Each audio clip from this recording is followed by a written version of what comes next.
आप जानते हैं कि कल एक बहुत बड़ी दुर्घटना हुई। उस दुर्घटना में महाराष्ट्र के उप मुख्यमंत्री और शरद पवार के भतीजे अजित पवार, जिनको अजित दादा पवार के नाम से भी महाराष्ट्र में जाना जाता है, क्योंकि महाराष्ट्र में दादा बड़े भाई को भी कहते हैं, जिसे बंगाल में भी कहते हैं, महाराष्ट्र में भी कहते हैं। तो एक तरह की उनकी छवि महाराष्ट्र की राजनीति में हुआ करती थी। महाराष्ट्र के बाहर के जो हम जैसे पत्रकार हैं, उनके लिए उनकी छवि उस तरह की हुआ करती थी कि भाई अजित पवार साहब जो है वो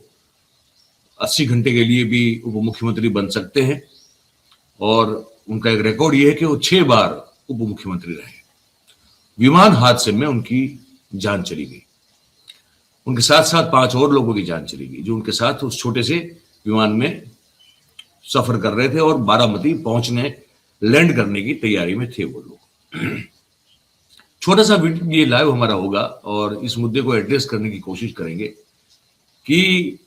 इससे पहले शायद अगर मुझे याद हो तो संजय गांधी का जो विमान हादसा था जिसमें उनकी जान चली गई, उस हादसे में विपक्ष ने उस समय इसको एक षड्यंत्र करार देने की कोशिश की थी और आरोप लगाए थे। उसके बाद प्रत्यक्ष रूप से खुलकर, मुझे नहीं याद, मैं गलत हो सकता हूं, तो शायद हमारे जो साथी हैं जो भी जुड़ेंगे, राजेश ठाकर जी या तो मेहुल, वो शायद उनको करेक्ट कर सकते हैं, या आप में से कोई भी कर सकता है कि इसके बाद अगर कोई ऐसा, बहुत सारे हादसे हुए जिसमें पॉलिटिकल फिगर्स की, लीडर्स की जान चली गई, लेकिन इस तरह का खुल के आरोप नहीं लगा जिस तरह से अजित पवार की इस हादसे में हुई मौत के बाद तुरंत लगना शुरू हो गया। ममता बनर्जी ने खुला आरोप लगाया कि वो एक बहुत बड़े भारतीय जनता पार्टी की, महाराष्ट्र की सरकार के बहुत बड़े एक स्कैम का खुलासा करने वाले थे। वो अपने चाचा शरद पवार के साथ वापस मिलकर अपनी राजनीति को आगे बढ़ाने वाले थे, और भारतीय जनता पार्टी की, महाराष्ट्र की सरकार को इनसे खतरा पैदा हो रहा था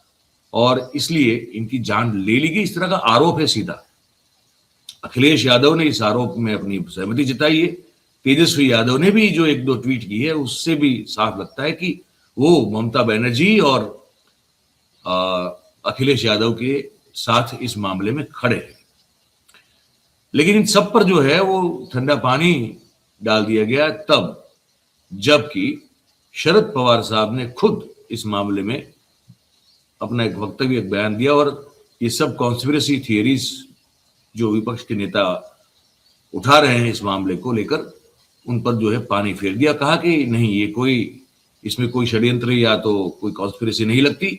ये कुदरत को जो मंजूर था वो हो गया। इस पर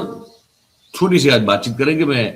राजेश जी को और मेहुल दोनों को जोड़ रहा हूं, मेहुल भी आ जाएंगे कुछ समय में,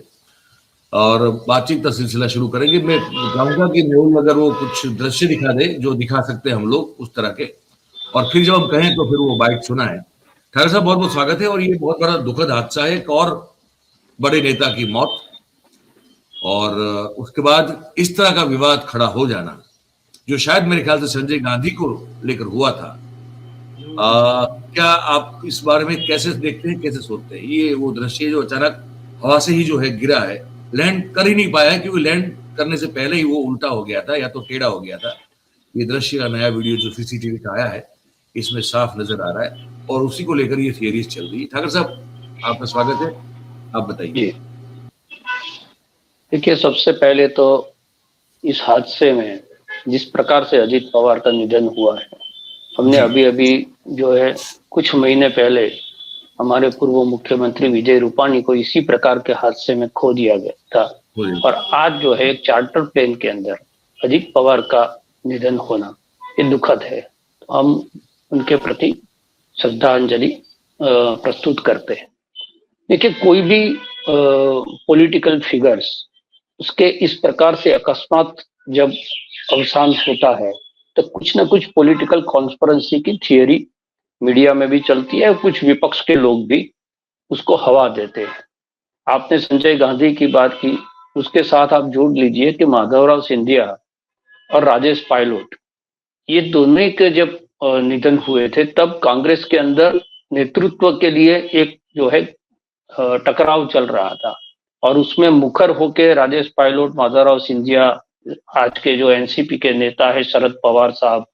ये सारे लोगों का एक खेमा था जिसने कांग्रेस के अंदर नेतृत्व के टकराव में हिस्सा लिया था, उसकी कारोबारी में खुलकर आवाज उठाए थे। और उसके बाद ये घटनाएं घटी, उस वक्त भी विपक्ष ने धीमे सुर में, किसी बड़े नेता ने कोई स्टेटमेंट नहीं दिया था, लेकिन भारतीय जनता पार्टी का एक स्टाइल रहा है कि बड़े नेता बोलते नहीं है, लेकिन उनके जो संलग्न लोग हैं वो उस बात को, उनसे मिले हुए कुछ पत्रकार होते हैं, कुछ विचारक होते हैं, वो इस बात को हवा देते हैं। और उस वक्त भी जो है ये शंकाएं हुई थी। साउथ में जब राजेश्वर राव रेड्डी का निधन हुआ था, उस वक्त भी इस प्रकार की जो है शंकाएं व्यक्त की गई थी। आज ये जो घटना घटी है, उस घटना को बहुत महाराष्ट्र की राजनीति को जोड़कर देखा जा रहा है, क्योंकि अजीत पवार का चला जाना वो एनसीपी के लिए, सरकार के लिए और संगठन के लिए, तीनों के लिए बहुत बड़ा जो है वो धक्का है, क्योंकि वो एक इस प्रकार की चाबी थी, उनका जो बार्गेनिंग पावर था, उनकी गठजोड़ की राजनीति के अंदर कमजोर स्थिति में भी ज्यादा से ज्यादा अपनी पार्टी के लिए खींच कर ले आना, ये जो उनकी जो राजनीतिक कुनें थी, जो उनको विरासत में शरद पवार से मिली थी। जिस प्रकार से शरद पवार के साथ ये कहा जाता है कि 1 घंटे के बाद वो राजनीति में क्या करेंगे किसी को पता नहीं होता, वही स्टाइल अजीत पवार ने जो है अपनी राजनीति में अपनाई, और इसीलिए 5-5 मुख्यमंत्री बदले, लेकिन उसके नीचे डेप्यूटी सीएम के तौर पर उन्होंने भारतीय जनता पार्टी के शासन में, कांग्रेस के शासन में और शिवसेना के महागठबंधन के शासन में सारे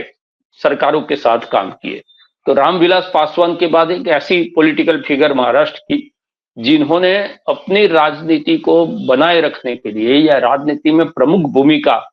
अपनी हो, परिणाम कुछ भी हो, अपने फेवर में हो पार्टी के या फेवर में नहीं हो, अपना खुद का व्यक्तित्व जो है वो महाराष्ट्र की राजनीति में आगे रखने के लिए क्या किया जा सकता है, वो सारी चीजें अजीत पवार साहब को पता थी। जब गठजोड़ हुआ, उनकी शरद पवार को चैलेंज करना, सबसे पहले जो महाराष्ट्र की राजनीति के चाणक्य कहे जाते हैं, उनको चैलेंज करना, उसका विभाजन करना, उसके बाद पूरी एनसीपी सिंबल के साथ जो है अपने साथ ले आना, और उसके बाद होने वाले विधानसभा चुनाव में 41 सीट और एनसीपी शरद पवार सिर्फ 10 सीट पर सिमट गई, यानी कि ओरिजिनल एनसीपी के नेता अजीत पवार ने अपने आप को सिद्ध कर लिया। और भारतीय जनता पार्टी ने उस वक्त शिंदे को कंट्रोल करने के लिए अजीत पवार साहब का बहुत सारा इस्तेमाल किया, और वही जरूरत जो भारतीय जनता पार्टी की थी, उसको जानते हुए अजीत पवार ने अपने लिए डेप्यूटी सीएम का पद भी ले लिया और अपनी पार्टी के लिए अच्छे पोर्टफोलियो भी उस पर ले लिए। अब बदलती राजनीति में जो स्थानिक स्वराज के चुनाव हुए, उसमें टिकट बंटवारे को लेकर एक चैलेंज हुआ। फडणवीस के साथ अजीत पवार के बहुत सारे मुद्दों पर टकराव हुए,